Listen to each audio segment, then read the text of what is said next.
Om Shanti. Good morning. 26 अक्टूबर 2021 आज मंगलवार है। आज की मुरली में प्यारे बाबा ने हम बच्चों से कहा है कि जो पुरुषार्थी बच्चे हैं तो वो अपने दिल अंदर में क्या चेक करेंगे, खुद के अंदर अभी तक जो भी विकार हैं तो वो विकार के जो कांटे हैं वह निकले हैं या नहीं, वो चेक करेंगे, खुद की जांच करते रहेंगे। और फिर प्यारे बाबा ने कहा है कि आज तक तुम जिसकी महिमा करते थे वह तुम्हारे हाजिर है, तो इसीलिए तुम्हें बहुत खुशी में नाचते रहना चाहिए, किसी बात का कोई गम न हो। तो ये बाबा ने कहा है। अभी हम विस्तार से सुनते हैं प्यारे बाबा के मधुर महावाक्य, ईश्वरीय महावाक्य अर्थात प्यारे बाबा की मीठी मुरली। आज बाबा कहते हैं, मीठे बच्चे, तुम जिसकी आज तक महिमा गाते थे वही अब तुम्हारे सामने हाजिर है, इसलिए सदैव खुशी में नाचते रहो, किसी बात का गम न हो। बाबा ने कहा, मीठे बच्चे, तुम जिसकी आज तक महिमा गाते थे वही अब तुम्हारे सामने हाजिर है, इसलिए सदैव खुशी में नाचते रहो, किसी बात का गम न हो। आज की मुरली में प्रश्न है, पुरुषार्थी बच्चे अपने दिल के अंदर कौन सी जांच अवश्य करेंगे? पुरुषार्थी बच्चे अपने दिल के अंदर कौन सी जांच अवश्य करेंगे? उत्तर है, अभी तक मुझ आत्मा में कोई छोटा मोटा कांटा तो नहीं है। काम का कांटा सबसे तीखा है, क्रोध का कांटा भी बहुत खराब है। देवताएं क्रोधी नहीं होते, इसलिए मीठे बच्चे, कोई कांटा हो तो निकाल दो, अपने आप को घाटे में मत डालो। मुरली में गीत बजा है, तुम मात पिता हम बालक तेरे, तुम्हारी कृपा से सुख घनेरे। ओम शांति। मीठे मीठे रूहानी बच्चों ने अपने बाप की महिमा सुनी, वह गाते रहते हैं। यहाँ तुम प्रैक्टिकल में उस बाबा का वर्षा ले रहे हो। तुम जानते हो बाबा हमारे द्वारा भारत को स्वर्ग बना रहे हैं। जिनके द्वारा बना रहे हैं जरूर वही सुखधाम का मालिक बनेंगे। बच्चों को तो बहुत खुशी रहनी चाहिए। बाबा की महिमा अपरम अपार है, उससे हम वर्षा पा रहे हैं। अभी तुम बच्चों पर बल्कि सारी दुनिया पर बृहस्पति की दशा है। अभी यह तुम ब्राह्मण ही जानते हो, भारत खास और दुनिया आम सब पर बृहस्पति की दशा बैठी है, क्योंकि अब 16 कला संपूर्ण बनते हो। इस समय तो कोई कला नहीं है। बच्चों को बहुत खुशी रहनी चाहिए, ऐसे नहीं यहाँ खुशी है बाहर जाने से गुम हो जाए। जिसकी महिमा गाते रहते हो वह अब तुम्हारे पास हाजिर है। बाबा समझाते कि 5000 वर्ष पहले भी राजा देकर गया था। अभी तुम देखेंगे आहिस्ते आहिस्ते सब पुकारते रहेंगे, तुम्हारे भी स्लोगन निकलते रहेंगे। जैसे कोई कहते हैं एक धर्म हो, एक राजाई हो, एक भाषा हो, वे भी आत्माएं कहती है ना। आत्मा जानती है बरोबर भारत में एक राजधानी देवी देवताओं की थी। यह खुशबू फैलती जाएंगी, तुम खुशबू डालते जाते हो। ड्रामा प्लान अनुसार लड़ाई के भी आसार सामने खड़े हैं। यह कोई नई बात नहीं है। भारत को 16 कला संपूर्ण जरूर बनना है। तुम जानते हो हम इस योग बल से 16 कला संपूर्ण बन रहे हैं। कहते हैं ना, दे दान तो छुटे ग्रहण। बाप भी कहते विकारों का अवगुणों का दान दो। ये रावण राज्य है ना, बाप आकर इनसे छुड़ाते हैं। हाँ, इसमें भी काम विकार बड़ा भारी अवगुण है। तुम देह अभिमानी बन पड़े हो, अब देही अभिमानी बनना पड़े, शरीर का भी भान छोड़ना पड़े। इन बातों को तुम बच्चे ही समझते हो, दुनिया नहीं जानती। भारत जो 16 कला संपूर्ण था, संपूर्ण देवताओं का राज्य था, इन लक्ष्मी नारायण की राजधानी थी। भारत स्वर्ग था। अब 5 विकारों का ग्रहण लगा हुआ है, इसीलिए बाप कहते दे दान तो छूटे ग्रहण। यह काम विकार ही गिराने वाला है, इसीलिए बाप कहते हैं यह दान दो तो 16 कला संपन्न बन जाएंगे, नहीं देंगे तो नहीं बनेंगे। आत्माओं को अपना अपना पार्ट मिला हुआ है ना, यह भी तुम्हारी बुद्धि में है। तुम्हारी आत्मा में कितना पार्ट है, तुम विश्व का राज्य भाग्य लेते हो। यह बेहद का ड्रामा है, अथाह एक्टर्स है। इसमें फर्स्ट क्लास एक्टर्स यह लक्ष्मी नारायण गुणों का नंबर 1 पार्ट है। विष्णु सो ब्रह्मा सरस्वती, फिर ब्रह्मा सरस्वती सो विष्णु बनते हैं। ये 84 जन्मों का चक्र कैसे लगाते हैं वह सारा बुद्धि में आ जाता है। व्यापारी लोग चोपड़ा रखते हैं तो उस पर स्वास्तिका निकालते हैं, गणेश की पूजा करते हैं। यह है बेहद का चोपड़ा। स्वास्तिका में 4 भाग होते हैं।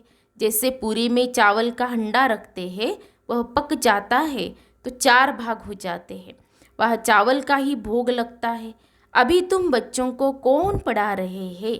मोस्ट बिलवेड बाप आकर तुम्हारा सर्वेंट बना है, तुम्हारी सेवा करते हैं। मनुष्य तो कह देते आत्मा निर्लेप है। अभी तुम जानते हो आत्मा में 84 जन्मों का पार्ट है ही, उनको फिर निर्लेप कहना कितना रात दिन का फर्क हो जाता है। जब यह कोई अच्छी रीति मास डेढ़ बैठ समझेंगे तब पॉइंट्स बुद्धि में बैठेंगे। दिन प्रतिदिन पॉइंट्स बहुत निकलती रहती है। यह है जैसे कस्तूरी, शास्त्रों में तो कुछ भी सार नहीं है।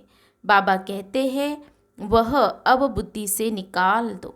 ज्ञान सागर एक मैं ही हूँ। जब पूरा निश्चय बैठता है तो समझते हैं बरोबर यह सब भक्ति मार्ग के लिए है।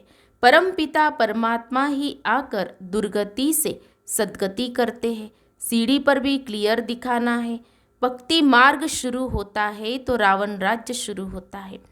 अभी गीता एपिसोड रिपीट हो रहा है। बाप कहते हैं मैं कल्प कल्प कल्प के संगम युगे आता हूँ। उन्होंने फिर कच्छ मच्छ अवतार कह दिया है, 24 अवतार कह देते हैं। बाबा कहते हैं अब तुम पर बृहस्पति की दशा है। मैंने तुमको स्वर्ग का मालिक बनाया, अब रावण ने राहु की दशा बिठा दी है। अब फिर बाप आए हैं स्वर्ग का मालिक बनाने, तो अपने को घाटा नहीं डालना चाहिए। व्यापारी लोग अपना खाता हमेशा ठीक रखते हैं। घाटा डालने वाले को अनाड़ी कहा जाता है। अब तो यह सबसे बड़ा व्यापारी है। कोई बिरला व्यापारी व्यापार करे, यही अविनाशी व्यापार है। और व्यापार तो सब मिट्टी में मिल जाने वाले हैं। अभी तुम्हारा सच्चा व्यापार हो रहा है। बाप है बेहद का सौदागर, रत्नागर और ज्ञान का सागर कहा जाता है। प्रदर्शनी में देखो कितने आते हैं। सेंटर में कोई मुश्किल आएंगे।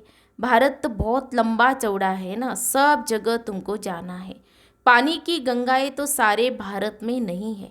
यह भी तुमको समझाना पड़े कि पानी की गंगा कोई पतित पावनी नहीं है। तुम ज्ञान गंगाओं को जाना पड़ेगा। चारों तरफ प्रदर्शनी मेले करते रहेंगे। दिन प्रतिदिन चित्र भी अच्छे अच्छे बनते रहेंगे। शोभनीय चित्र ऐसे हो जो देखने से ही खुशी आ जाए कि यह तो ठीक समझाते हैं। अब लक्ष्मी नारायण की राजधानी स्थापन हो रही है। अभी ब्राह्मण धर्म की स्थापना हो रही है। यह ब्राह्मण ही देवी देवता बनते हैं। तुम अभी पुरुषार्थ कर रहे हो तो दिल में अपने से पूछते रहो कि हमारे में कोई छोटा मोटा कांटा तो नहीं है, काम का कांटा तो नहीं है। क्रोध का छोटा सा कांटा वह भी बहुत खराब है। देवताएं क्रोधी नहीं होते हैं। दिखाते हैं शंकर की आँख खुलने से विनाश हो जाता है। यह भी एक कलंक लगाया है। विनाश तो होना ही है। सूक्ष्म वतन में शंकर को कोई सर्प आदि थोड़ी हो सकते। वहाँ धरती ही कहाँ जो सर्प आदि निकले। आसमान में थोड़ी सर्प घूमेंगे। सूक्ष्म वतन और मूल वतन में बाग बगीचे सर्प आदि कुछ भी नहीं होते हैं। ये सब यहाँ होते हैं। स्वर्ग भी यहाँ ही होता है। इस समय मनुष्य कांटे मिसल है, इसीलिए इनको कांटों का जंगल कहा जाता है। सत्युग है फूलों का बगीचा। तुम देखते हो बाबा कैसे बगीचा बनाते हैं, मोस्ट ब्यूटीफुल बनाते हैं, सबको हसीन बनाते हैं, खुद तो एवर हसीन है, सब सजनियों को अर्थात बच्चों को हसीन बनाते हैं। रावण ने बिल्कुल काला बना दिया है। अब तुम बच्चों को खुशी होनी चाहिए। हमारे ऊपर बृहस्पति की दशा बैठी है। आधा समय दुख आधा समय सुख हो, इससे फायदा ही क्या। नहीं, 3 हिस्सा सुख है। यह ड्रामा बना हुआ है। बहुत लोग पूछते हैं कि ड्रामा ऐसा क्यों बनाया है। अरे यह तो अनादि है ना, क्यों बना यह प्रश्न उठ नहीं सकता। यह अनादि अविनाशी बना बनाया ड्रामा है। बनी बनाई बन रही अब कुछ बननी नाही, किसको मोक्ष नहीं मिल सकता। यह तो अनादि सृष्टि चली आती है, चलती रहेंगी, प्रलय होती नहीं। बाबा नई दुनिया बनाते हैं, परंतु इसमें गुंजाइश कितनी है। जब मनुष्य पति दुखी होते हैं तभी बुलाते हैं। बाबा आकर सबकी काया कल्प वृक्ष समान बनाते हैं। तुम्हारी आत्मा पवित्र बन जाती है तो शरीर भी पवित्र मिलेगा। तो बाप तुम्हारी काया कल्प तरु बनाते हैं। आधा कल्प कब तुम्हारी अकाले मृत्यु नहीं होगी, तुम काल पर जीत पाते हो। तुम बच्चों को बहुत पुरुषार्थ करना चाहिए। जितना ऊंच पद पाए उतना अच्छा है। पुरुषार्थ तो हर एक जास्ती कमाई के लिए करते। हाँ, लकड़ी वाले भी कहेंगे हम जास्ती लकड़ी ले जाए तो जास्ती कमाई होगी। कोई तो ठगी से भी कमाई करते, वहाँ ऐसे कोई दुख की बात नहीं होती। अब तुम बाप से कितना वर्षा लेते हो, अपनी जांच करनी चाहिए कि हम स्वर्ग में जाने लायक है। नारद का मिसाल बाबा ने दिया। शास्त्रों में तो बहुत बातें लिख दी है। ये तीर्थ यात्रा आदि सब छोड़ो, गीत भी है ना, चारों तरफ लगाए फेरे फिर भी हरदम दूर रहे किससे, भगवान से। अब बाप तुमको कितनी अच्छी यात्रा सिखलाते, इसमें कोई तकलीफ नहीं। सिर्फ बाप कहते मामेकम याद करो तो विकर्म विनाश होंगे। बहुत अच्छी युक्ति तुमको सुनाता हो, बच्चे सुनते हो। यह मेरा लोन लिया हुआ रथ है। इस बाप को कितनी खुशी होती है। हमने बाप को अपना शरीर लोन में दिया है। बाप हमको विश्व का मालिक बनाते हैं। नाम भी है भागीरथ। तुम जानते हो बॉम्ब्स आदि तैयार हो रहे हैं, आग लगनी है। रावण का भूत भी बनाते हैं मारने लिए। यहाँ मारने आदि की तो बात नहीं, कहा मारने आदि की बात, कहा यह रावणपुरी खत्म हो रही है। तुम बच्चे रामपुरी में चलने के लिए पुरुषार्थ कर रहे हो, तो पूरा पुरुषार्थ करना है, काटा नहीं बनना है। तुम ब्राह्मण ब्राह्मणिया हो, सबका आधार मुरली पर है। मुरली तुमको नहीं मिलेंगी तो तुम क्या करेंगे। ऐसे नहीं कि सिर्फ एक ब्राह्मणी को ही मुरली सुनानी है, कोई भी मुरली पढ़कर सुना सकते। बोलना चाहिए आज तुम सुनाओ। अब तो समझाने के लिए चित्र भी अच्छे बने हैं। यह मुख्य चित्र तो अपनी दुकान में रख, बहुतों का कल्याण करो। उस सौदे के साथ साथ यह सौदा भी करो। यह बाबा के अविनाशी ज्ञान रत्नों का दुकान है। बाबा कोई मना नहीं करते हैं कि मकान आदि नहीं बनाओ, भल बनाओ, पैसा तो मिट्टी में मिल जाएगा। इससे क्यों नहीं मकान बनाकर आराम से रहो। पैसे काम में लगाने चाहिए। मकान भी बनाओ, खाने के लिए भी रखो, दान पुण्य भी करो।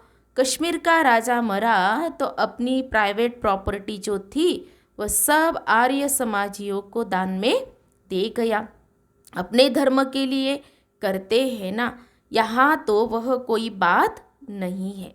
सब बच्चे हैं, दान आदि की बात नहीं है, वह है हद का दान। मैं तो तुमको विश्व की बादशाही देता हूँ। ड्रामा अनुसार भारतवासी ही राज्य भाग्य लेंगे। भक्ति मार्ग में व्यापारी लोग कुछ न कुछ धर्माऊ जरूर निकालते हैं, उसका भी दूसरे जन्म में अल्पकाल के लिए मिलता है। अब तो मैं डायरेक्ट आया हूँ तो तुम इस कार्य में लगाओ। मुझे तो कुछ नहीं चाहिए। शिव बाबा को अपने लिए मकान बनाना है क्या, यह सब ब्राह्मणों का है। गरीब साहूकार सब इकट्ठे रहते हैं तो यह सब बच्चों का ही है।